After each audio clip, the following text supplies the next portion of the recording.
Hey everyone, so I thought I'd do a video for anyone out there that's thinking of becoming a pilot. What's involved? So this is sort of aimed, these books and magazines are obviously aimed at the British pilot doing the British exams, but it will be pretty much the same anywhere in the world. So it's day one. We will first of all explain about the student training record book. This is your logbook. So we'll explain those bits. So we log each day's flying and each task that you do.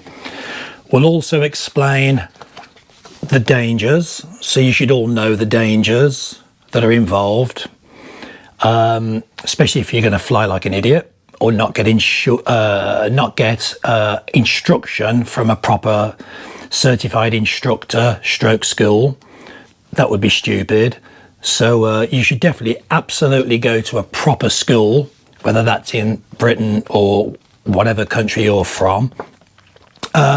Get insurance and fly with a professional instructor. But mainly this video is about EP exam, the elementary exam, so the beginning part of the course. So many people get really nervous when it comes to exams. So this is about passing your exams and what you need to, the basics, the real basics of what you need to know. So then it's necessary to do the exams to have an idea, to have at least a bit of an understanding about what you're partaking, an understanding rules of the air, which way you turn if you're flying head on. So if we just sort of, I'm getting ahead of myself here, let's just slow down a bit. So it says, I'm going to read this because it says it better than I would make it up. So it says, exams are a necessary part of the pilot rating scheme. They encourage you to take that little bit of extra time to learn something more about our sport. More importantly, they also are there to ensure your safety and the safety of others about you when you're flying. So basically, if you want to learn about rules of the sky. So, and this is an important part of the EP exam. We have rules in the UK. Now, they might be different in different countries. So you need to find that out from your country. But basically, talking about the British rules, simple things you need to know for your EP exam: flying head on, which way we turn. So if I'm flying head on now at you, I would turn right and you would turn right. So we part, we don't have a mid-air. You should never fly silly close to other people. You never want a mid-air on a paraglider. You never want a mid-air. But paragliders don't like touching each other. They tend to tangle up. So just don't do it. I've flown 36 years. I haven't had a mid-air because I always keep sort of a safety bubble around me. I don't let people get silly close. So rules of the air, knowing which way you would turn, and priorities.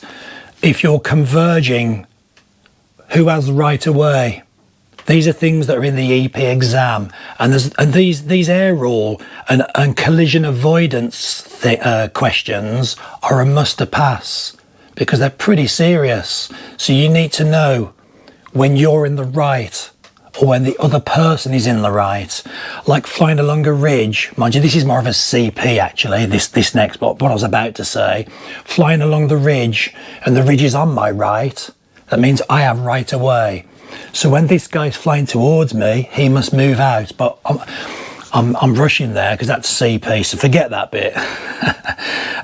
Flight theory. So you should be, in fact, again, I'll read it from the book. It says it better than I would probably.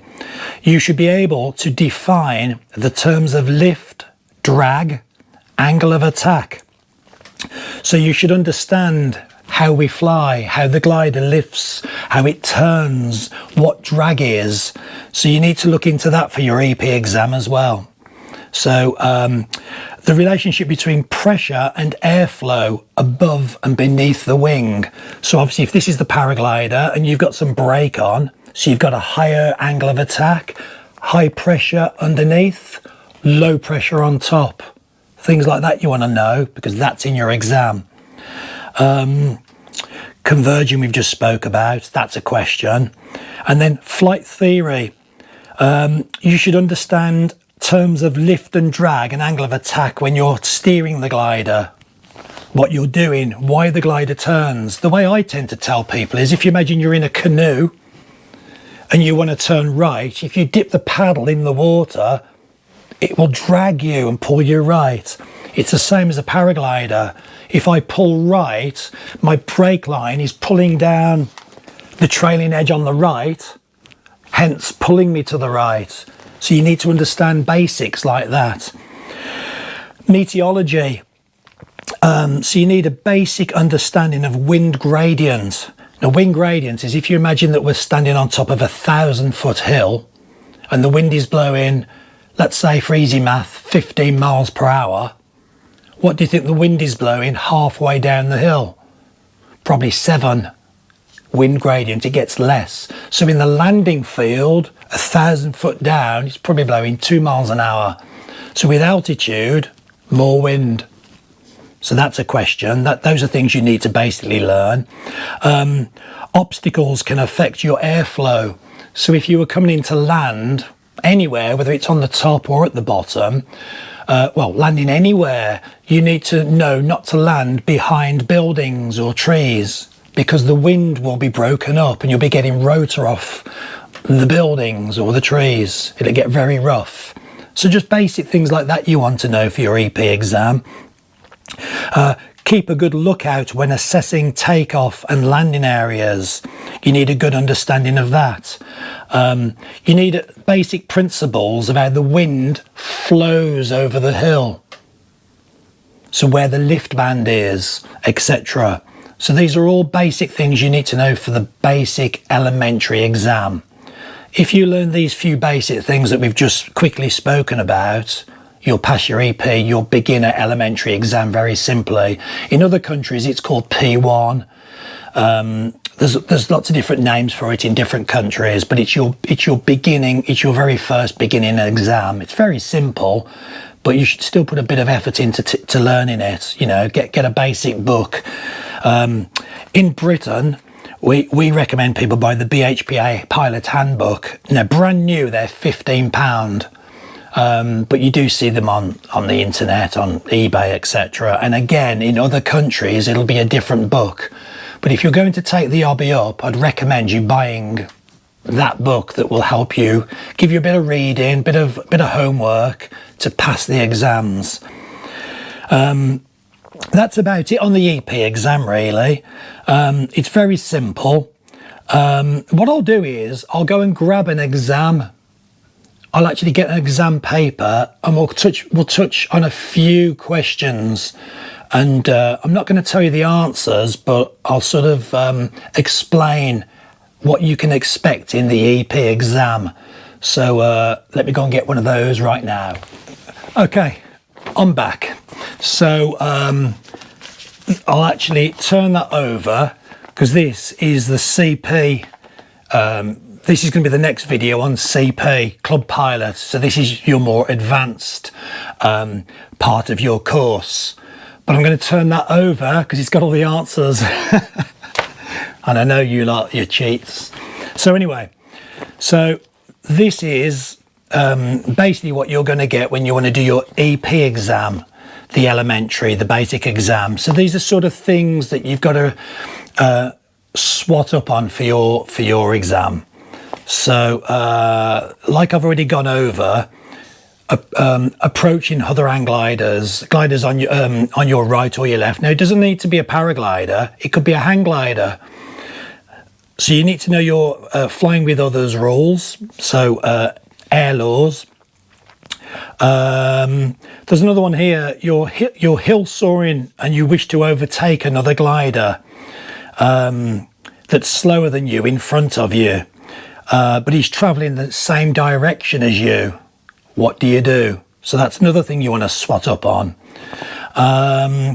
You're on a converging course. I spoke about this one just now. things like that.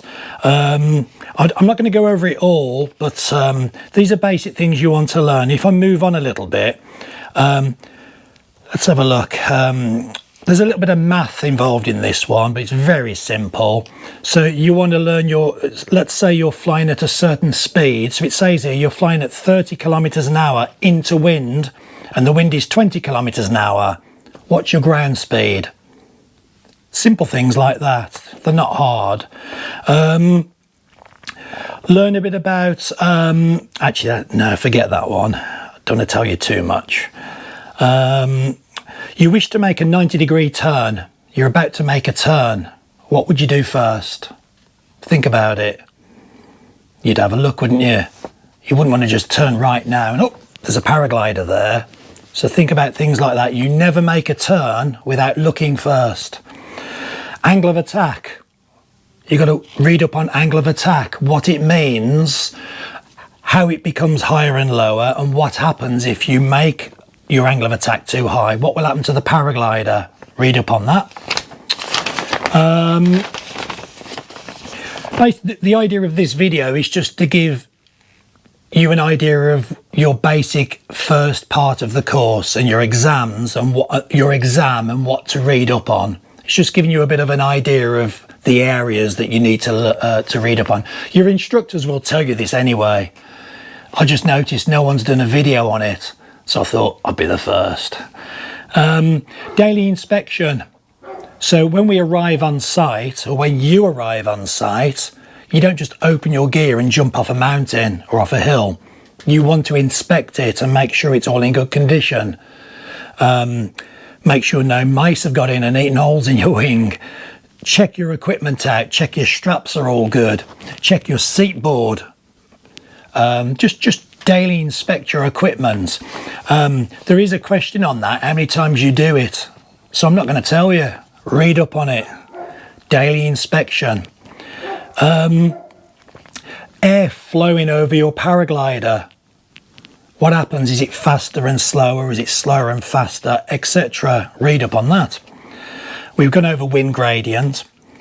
We've gone over landing behind hangars and tall buildings and trees. Let's just move on a few questions. Red streamer. Again, in England, you get a red streamer. Why? Read up on that. Which of the following statements? Yeah, this is definitely a British thing. I'll read this. Which of the following statements correctly describes the situation of a person who has completed their BHPA Elementary Pilot Award? So they've done the basic training. They haven't done the club pilot. They haven't done Para 2, etc. They've only done the basic. You've only done the basic. You can continue training under an instructor's supervision. You may continue training under a club coach's supervision, or requires no more training. Well, what do you think that would be? Look it up. I'm not going to tell you the answers, but these are things that the EP is going to ask you. The elementary course. There's a section on what is a band practice. Now, I don't know whether this is a band practice around the world, but it certainly is in the UK. So what is a band practice? So read up on that. That's definitely a British thing. Who controls all non-military flying in Britain? Read up on that. Read up on air law and a little bit on air charts and what can fly here and there. So class A, airspace A, airspace B, C, D. Do a bit of homework on that. It's not very hard, the elementary. The club pilot, there is definitely more to it. And then also do a bit of reading up on the shape of hills. What would be the best hill to fly off? Would it be a very shallow hill?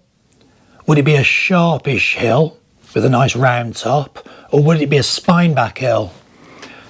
I think it's pretty obvious to me, but maybe it isn't to some of you. So learn about shapes of hills and what's good and what's bad, what could be a risk. So that's pretty much broken down the rough things you need to know for your beginner exam, your elementary exam. Excuse me. You'll get a book. Certainly in England, you'll get a book. Again, I'm sure you do around the world with other schools, but in England, you get a book. It acts as the logbook for myself as an instructor and for you. So we will go through all the elements and we'll sign as we go through, all the way through. So we both agree that you've done that well or you've done that not so well, and we'll keep going over things. And in the back of the British book, in the student training record book, in the back, if I just go to elementary, we'll date it, sign it, what instructor was instructing you, the conditions of the day, what glider equipment you're on, and what exercises you attempted, and we'll tick them off as we go. This stays with the instructor, so you will get one of these anyway. Shine on the front cover. So I think that's pretty much basically it for elementary.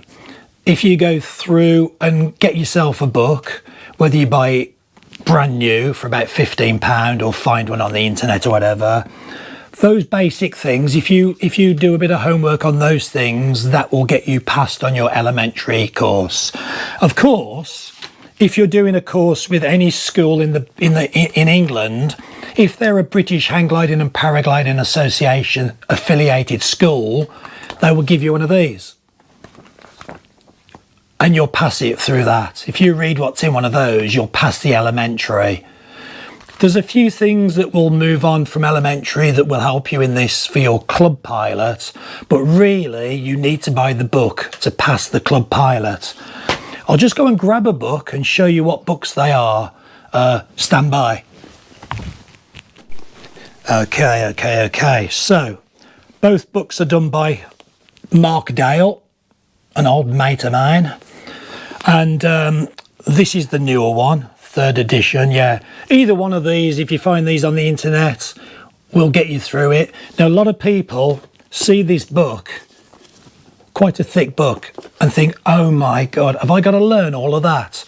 Well, there's hang gliding in here, and I think there's a bit of parasailing and stuff in here, so don't panic, just find the paragliding section. That's the only bit you need to know about. So don't think you've got to learn that whole book. You're doing paragliding, so just find the paragliding bits. But if you get yourself that book, you'll be laughing. So they're about £15. Ring the BHPA up and get yourself one of those ordered, or possibly find one on the internet, I don't know.